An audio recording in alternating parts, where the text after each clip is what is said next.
Halo Sobat Mania, kembali lagi di BRC Official, ada kabar menarik nih mengenai hasil kurang bagus, dialami oleh PSM Makassar, jelang berakhirnya kompetisi Liga 1 2024/2025.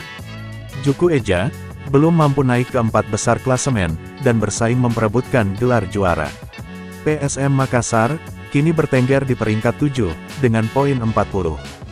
PSM hanya berselisih 3 poin, dari Persija Jakarta, yang berada di peringkat 4, dan 17 poin dari Persib Bandung, di peringkat pertama. Anak asuh Bernardo Tavares, menyisakan 7 pertandingan, sebelum mengakhiri Liga 1 musim ini. Dari 7 laga itu, 4 diantaranya dimainkan di Stadion Gelora B.J. Habibie, markas PSM Makassar. Selain itu, sebagian besar calon lawan PSM Makassar, di sisa laga ini adalah tim papan bawah. Bahkan, 2 diantaranya berada di zona degradasi yakni, Semen Padang dan PSS Sleman. Poin maksimal, yang bisa diraih oleh PSM Makassar, di sisa pertandingan adalah, 61.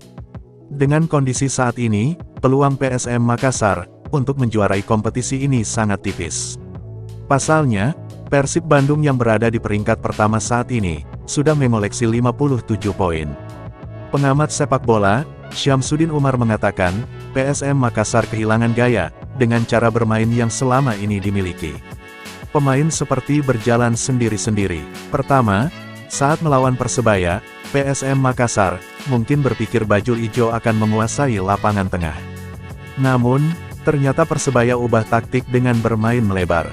Bisa dilihat, gol dicetak Francisco Rivera, berasal dari sektor kanan pertahanan PSM Makassar. Berbeda dengan Laskar Pinisi, yang biasa bermain melebar, justru memainkan bola lebih banyak di lapangan tengah. Jadi senjata PSM Makassar yang dimanfaatkan. PSM Makassar memang menang di lapangan tengah, tapi mereka kebobolan dari pinggir, katanya, Kamis tanggal 13 Maret tahun 2025. Ia melanjutkan, anak asuh Bernardo Tavares, kehilangan irama bermain. Kapan harus menyerang, kapan perlu bertahan. Biasanya juga, 2-3 sentuhan, sudah masuk ke pertahanan lawan. Namun, hal tersebut tak terlihat. Propas yang memberikan manfaat, untuk mengancam gawang lawan tak ada. Ini saya lihat tidak ada. Mereka mainkan di situ saja, tapi tidak ada sasaran yang jelas, tutur mantan asisten timnas Indonesia ini. Dia menambahkan, manajemen pergantian waktu pemain juga tak jelas. Akan tetapi, paling mencolok yang kurang dari PSM Makassar adalah pressure. Para pemain, tak melakukan pressure secara bersamaan. Selama ini, PSM Makassar kalau pressure, tidak memberi kesempatan lawan membalikkan serangan terangnya. Terakhir, ia melihat mental pemain hilang, dan tak punya motivasi. Ia juga meminta, tim untuk berbenah, untuk menatap pertandingan selanjutnya. Semoga bisa diperbaiki semuanya, pungkas Syamsuddin Umar. Nah itu dia sobat untuk update kabar hari ini. Bagaimana pendapat kalian sobat? Tulis pendapat kalian ya sobat, dan jangan lupa like, komen dan subscribe.